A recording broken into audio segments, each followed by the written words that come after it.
de militære styrker. I områdets hovedby Geresk er de danske soldater med til at bygge alt fra brønde til en moské. Reportage fra Nyhedernes udsendte Niels Brink og fotograf Anders Bak. How deep are you now? Brønden her er indtil nu 18 meter. Manden, der spørger, er major Kai fra de danske ISAF-styrker. Han er ude for at inspicere et brøndgraveri. Det er nemlig majoren, der betaler for arbejdet fra en pulje af udviklingspenge. Foreløbig har han givet 6.000 kroner.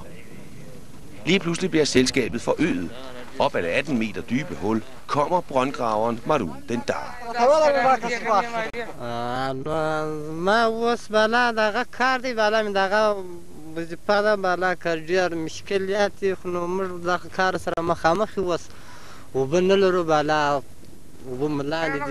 Dendar kravler tilbage i brønden.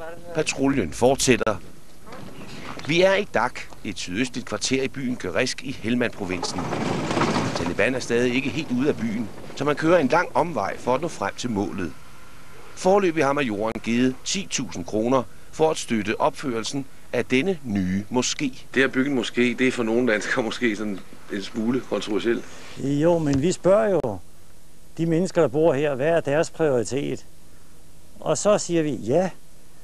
Fordi bund og grund er det jo hovmod uden lige at komme hjemmefra og så sige, I har ikke fattet en brik, nu skal vi nok fortælle jer, hvad I har brug for. Hvis de synes, det er en moské, fint, så er det en moské. Pludselig bliver de britiske soldater, der beskytter os, nervøse. De beder os om at forlade stedet med det samme. Vi er i såkaldt sort hul, rent kommunikationsmæssigt. Og vi skal have forbindelse med vores hovedkvarter. Hello sir, how are you? Sidste stop. Majoren skal inspicere 2 brøndboringer. Det er manden her, der står for arbejdet.